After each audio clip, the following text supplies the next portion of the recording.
కృష్ణా జిల్లాలో టీడీపీ నేతల మధ్య వివాదం రాజుకుంటోంది. నూజివీడు నుంచి ప్రాతినిధ్యం వహిస్తున్న మంత్రి పార్థసారథి, గన్నవరం ఎమ్మెల్యే యార్లగడ్డ వెంకట్రావు మధ్య విభేదాలు మరింత ముదిరాయి.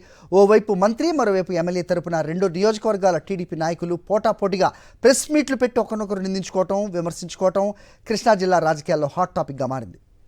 యార్లగడ్డ వెంకట్రావు చేసిన అక్రమ మైనింగ్ ఆరోపణలపై నూజివీడు టీడీపీ నాయకులు తీవ్రంగా స్పందించారు. నూజివీడు నియోజకవర్గంపై గాలి వార్తలు ప్రచారం చేయవద్దంటూ ఎమ్మెల్యే యార్లగడ్డపై మండిపడ్డారు. మంత్రి పార్థసారథిపై బురద చల్లాలని చూడటం సరికాదని ఆక్షేపించారు. ఏ ఆధారాలతో టీడీపీ కేంద్ర కార్యాలయంలో ప్రెస్ మీట్ పెట్టారో ఎమ్మెల్యే సమాధానం చెప్పాలని డిమాండ్ చేశారు. యార్లగడ్డ వెంకట్రావు గారు నూజివీడు కాన్స్టిట్యున్సీలో అక్రమ మైనింగ్ జరుగుతుంది అంటున్నారు. ఆ అక్రమ మైనింగ్ ఎక్కడ జరుగుతుంది అనేది ఆయన వచ్చి మాకు తెలవకుండా అక్రమ మైనింగ్ ఎక్కడ జరగట్లేదు.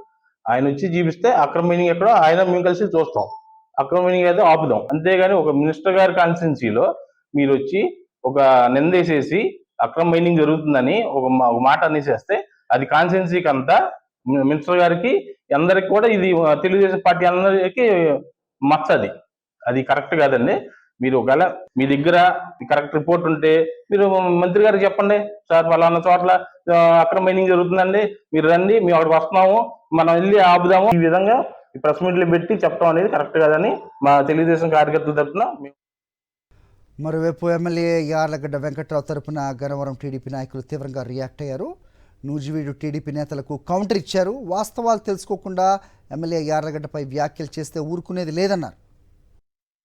ఇవాళ గన్నవరం మాజీ శాసనసభ్యులు అనుచరులు ఇవాళ కూడా మరి తెలుగుదేశం పార్టీ గవర్నమెంట్ ఉండి ఆ రకంగా నూజివీడు కాన్స్టిట్యున్సీలో అక్రమ మైనింగ్ మరి స్థానికంగా ఉన్న మినిస్టర్ గారు ఎవరంటే అనుచరులు కానీ ఎవరన్నా కానివ్వండి, ఇప్పుడు వాళ్ళ పోచబలం లేకుండా వాళ్ళు తోమటం అనేది నేనైతే జరుగుద్ది అనుకోవట్లేదు. అది ఇవాళ జరుగుతూనే ఉంది. దానికి అది నగ్న సత్యం. అది కనుక దానికేదో మేమేదో తప్పు చేసినట్టుగా నిన్న మీ అనుచరులు పెట్టి ప్రెస్ మీట్ పెట్టి ఒకరికి 4 చేత మాట్లాడిచ్చేయటం, 69 చేత ప్రెస్ మీట్ పెట్టి ఇవ్వటం. మీరు 69 పెట్టి పర్లేదు, మాకు ఇబ్బంది ఏమి ఉండదు.